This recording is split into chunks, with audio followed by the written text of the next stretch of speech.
Welcome to This Explainer. Today, we're diving into what is arguably one of the most monumental, chaotic, and just totally transformative months in human history, August 1947.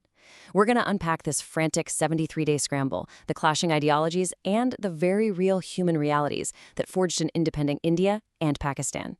You know, it wasn't just a single midnight speech. It was literally a desperate race against the clock. So here's our roadmap for today. We'll start with visions of a free India, move into the frantic 73-day countdown, look at drawing the impossible border, examine the tragic aftermath, and finally wrap up with celebrating a complex legacy. Let's get into it. All right, Section 1, Visions of a Free India. Before we even get to that famous midnight hour, we really have to rewind a few decades.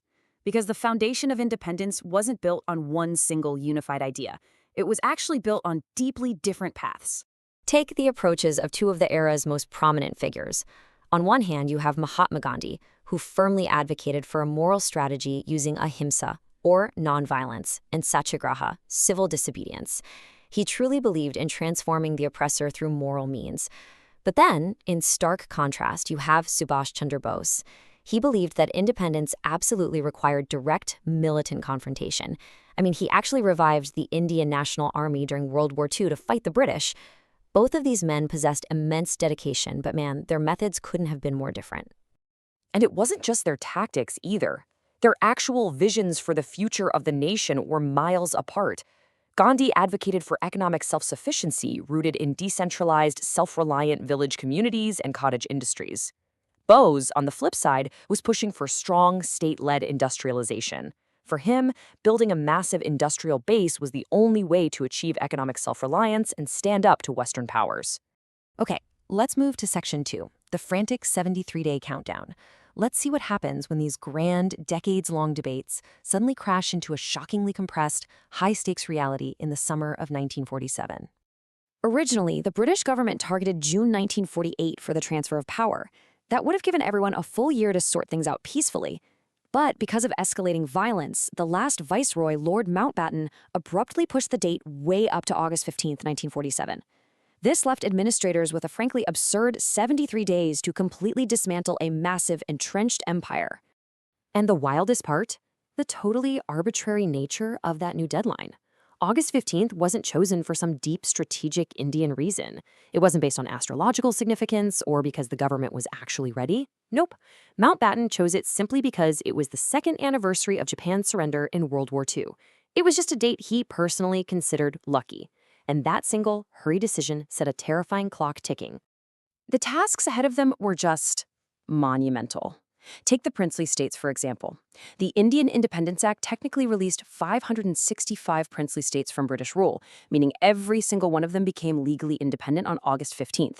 So in early August, leaders like Sardar Vallabhbhai Patel and VP Menon worked desperately around the clock. They used a crazy mix of intense diplomacy, persuasion, and, honestly, implicit threats to secure the formal accession of all these states before the clock ran out. Meanwhile, the entire acromatus of the British Indian Empire had to be sliced right down the middle. I mean, they had to divide literally everything. The Armed Forces Reconstitution Committee meticulously counted and split up army regiments, cash balances, railway mileage, roughly giving 2/3 to India and 1/3 to Pakistan.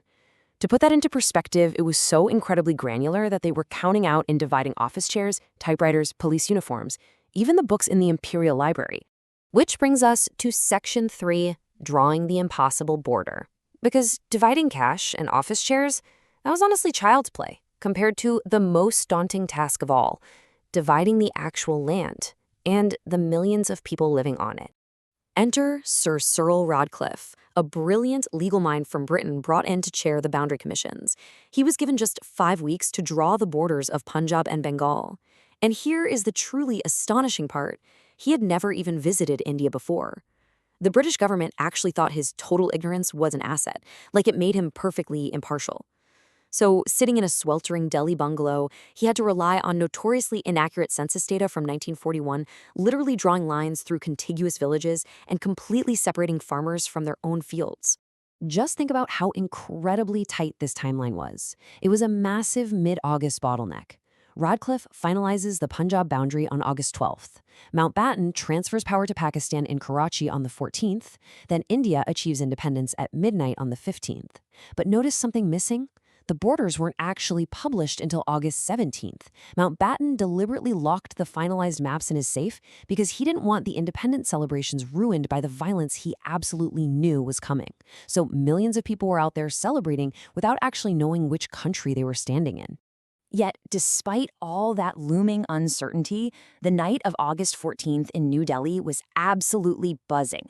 As midnight struck, Jawaharlal Nehru delivered his iconic speech to the Constituent Assembly. At the stroke of the midnight hour, when the world sleeps, India will awake to life and freedom. It's a gorgeous quote, isn't it? It perfectly captured the immense hope and the long-suppressed soul of a newly free dominion. But that brings us to Section 4, the tragic aftermath. Because that midnight euphoria, it was tragically short-lived. The cold reality of the partition was about to plunge the subcontinent into absolute chaos. When the Radcliffe Line was finally published in newspapers and broadcast on the radio on August 17th, absolute panic set in. Entire districts that fully expected to be in one country suddenly found themselves in another. Lahore, which had huge Hindu and Sikh populations, went to Pakistan. Major parts of Gurdaspur went to India. These abstract lines drawn on a map by a guy in a Delhi bungalow suddenly became a violent reality on the ground. And local police forces, they just completely collapsed under the immense strain.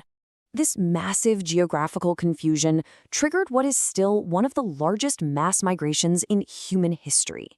People grabbed literally whatever they could carry and just fled. Hindus and Sikhs moving east toward India, Muslims moving west toward Pakistan. They packed into overcrowded trains, they formed massive foot caravans stretching for miles. And tragically, this resulted in an estimated 1 to 2 million deaths. The mood was so incredibly dire that Mahatma Gandhi completely boycotted the independence celebrations. While fireworks were going off in Delhi, Gandhi spent August 15th in Calcutta. He actually undertook a 24-hour fast and walked through riot-torn neighborhoods, desperately trying to quell the violence himself. His efforts were so successful there that he actually earned the title of the One-Man Boundary Force. Finally, we reach Section 5, celebrating a complex legacy. Because from this profound mixture of historic triumph and unspeakable human tragedy, the foundations of modern India began to take shape. Even while scrambling to manage a catastrophic humanitarian crisis, and we're talking massive relief camps and millions of traumatized refugees here, the government somehow had to secure the nation's legal future. On August 29th, literally just 2 weeks after independence, the Constituent Assembly took a huge step by appointing Dr. B.R. Ambedkar to chair the drafting committee. His legal brilliance would be absolutely vital in crafting the formal constitution of the new republic. Fast forward to today, and we observe the 15th of August as a vibrant, massive public holiday. The incumbent prime minister hoists the flag and addresses the entire nation from the historic Red Fort in Delhi, a tradition that's remained unbroken since Nehru. It is a day of armed forces marches, colorful cultural pageants in state capitals, and widespread kite flying filling the skies. And hey, fun fact, since 2014, the Prime Minister has actually ditched the tradition of speaking from behind a bulletproof glass panel, really signaling a new era of public connection. Oh, and here's a super surprising historical quirk that really reminds us of the sheer chaos of 1947. In parts of the Nadia district in West Bengal, Independence Day is actually celebrated a couple of days late, on August 17th and 18th. Why? Well, because of a map drawing error that originally placed them in Pakistan. It wasn't until popular protests forced a correction on the night of the 17th that they finally got to join the celebrations. So as we reflect on this unbelievable 73-day scramble that quite literally changed the map of the world, we're left to ponder a really difficult balance. The 15th of August represents the hard-won freedom of millions and the end of colonial rule, for sure. But it's also permanently tethered to the massive trauma of displacement. So how exactly does a nation celebrate the monumental triumph of its independence while truly honoring the profound human tragedy of its partition? It's a deeply complex legacy that continues to shape the subcontinent today. Thanks so much for joining me on this explainer. Thanks for watching. Please like, comment, share, and subscribe to motivate us.